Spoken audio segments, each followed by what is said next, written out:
Hey, today on Lady Tradie I'm going to talk you through how to do some wood paneling on a wall just to liven up that space. I'm going to do a particular style, but you can apply the same skills to lots of different styles. So this is the space before. You can see that I haven't used this space very wisely, and I didn't really enjoy using this space due to it always being such a mess. So now that it is looking glam and wonderful, I'm really going to enjoy using it and get more use out of this room. So clean out the room and get rid of all of the stuff that's in the way, and then you can start your paneling. The first thing you need to do is mark the angle that they need to sit against that skirting board. So you use a pencil and make sure that you mark it as accurately as you can so they fit nice and snug. Now you can hand saw this if that's all that you have available to you. Just mark it against the angle that you need to angle it at and then use a hand saw to saw through that. However, it does take time, so I do recommend getting your hands on one of these saws and doing it like that. Now there's a number of ways you can go forward with this job to attach the paneling to the wall. So I'm going to talk you through a few different options depending on what you have available and how much money you want to spend. The first is that you can get some pin nails, so some really small thin nails, and you can tack it into place using those nails. I recommend this if you're just starting out and you're not 100% sure on what you're doing, because they're really easy to remove, and then you can either remove the paneling, or if you make a mistake you can pop it off and then re-nail it in the correct position. They don't damage the wall too much, they just leave a tiny little hole which you can easily fill and paint over later. My little apprentice is here giving me a hand with this job today. So for me, I started just tacking them in until I had decided on my pattern and knew what I really wanted to do on this wall. And I went back later on and used some adhesive. Okay, so one of the most important things is to make yourself a chock. So get another piece of wood, cut it to the distance you want between your panels, and then you continually use that on the job to make sure that your panels are evenly spaced, if that's the look that you're going for, having them evenly spaced. Now I wanted these to be parallel, so that's exactly what I've done. So with my chock, I angled it at the correct angles on each end, and then I could just slide that along and make sure that it was also level before tacking in each piece of timber.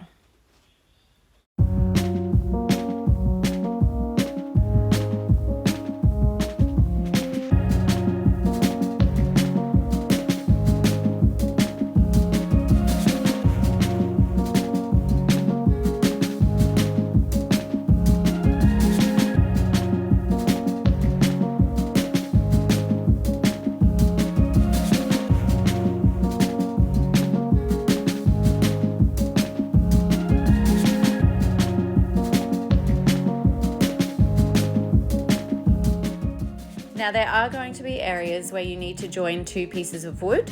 If you want to keep it simple, you can just butt the ends of those pieces of timber together like this. But if you want it to look really nice and finished really professionally, you want to angle those pieces on both ends and then join them together. It looks a lot nicer.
as you go along, use your chalk and your level and just mark down the wall where you need the timber to be stapled in. So as you can see here, I'm just using it, making sure it's level, and then marking the distance that it needs to be. Now I just put a little dash at each place, and then I can come along and tack my timber in using those marks as a guide.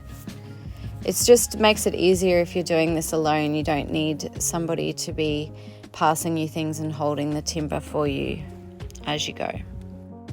And if you are going to use adhesive behind this is when you would be putting it on. So before you place each panel up and tack it in, you would apply a small amount of adhesive behind that piece of wood.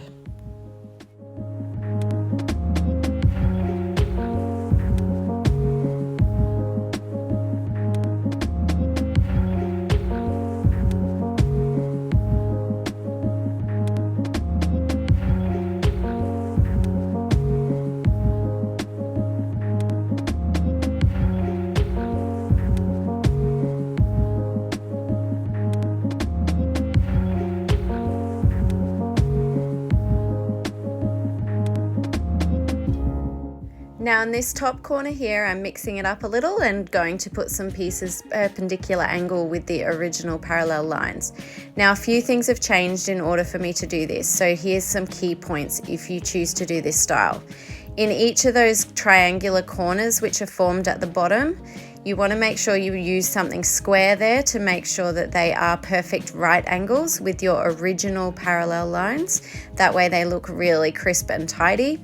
You also want to make sure that you're still using your level and that each of those lines remains parallel with the previous line. So even though I'm spacing them differently, which means I have some wide spaces and some thinner spaces, I'm still using my level and my ruler or my measuring tape to make sure that they are perfectly the same distance the whole way along each piece of timber.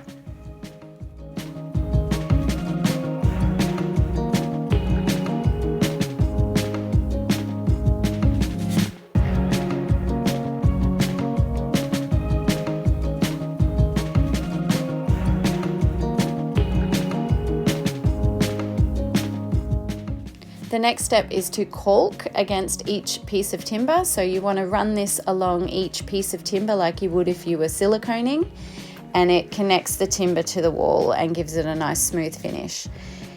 So run it along in a nice smooth line and then use one of those nifty little devices to push it down into that crack and remove any excess. Okay, so my top tips with this are to firstly create a chalk and use a level to make sure that your spacing is nice and even, and also to make sure that it is level. There's nothing worse than stepping back and then seeing that it looks a little bit crooked. So make sure that you do that. The second thing is, if you are doing diagonal lines like I have done, you need to make sure that you are angling the top where it joins the ceiling as well as the bottom where it joins the floor or skirting board. And you want that at around a 45-degree angle. I guess that depends on what angle you're putting your pieces of timber at. So to do that, you want to hold up the timber against your floor or your roof and use a pencil and score it or draw across where it needs to be cut, to make sure that it's really nice and snug, because that's the best way to make it look professional. Number 3 is to use tacking, so using those nails or getting yourself a pin nailer so that you could just quickly go along and pin nail it into place, but also to use an adhesive behind it. So I could recommend using something like a tile glue that you would use to put tiles up on a wall, and that holds them in and keeps them from buckling or bending over time.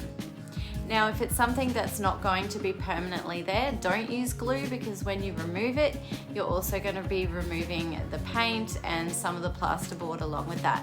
So in that case, just use your pin nailer or really small nails, and then you can just pull it off and fill those nail holes and a fresh coat of paint, and it would be like it was never even there.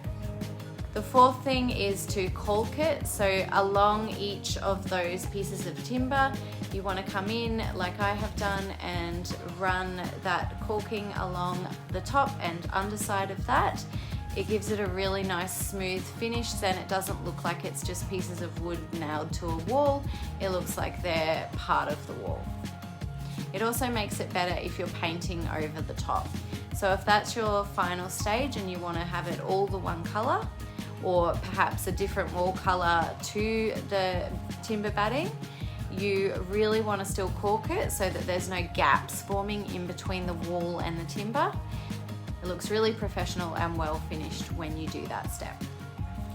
Now I am leaving mine a natural finish because I do have a lot of furniture that has a natural timber finish in my house as well as in this room. So that's how I'm going to leave it. But if you want to, you can go along with the same wall color, so all a uniform color, and then you just end up with this really beautiful refined finish where you have the timber batting there, but it's all the same color and it looks really, really great. So give it a go, play around, have some fun. There's heaps of different patterns and styles that you could do with this.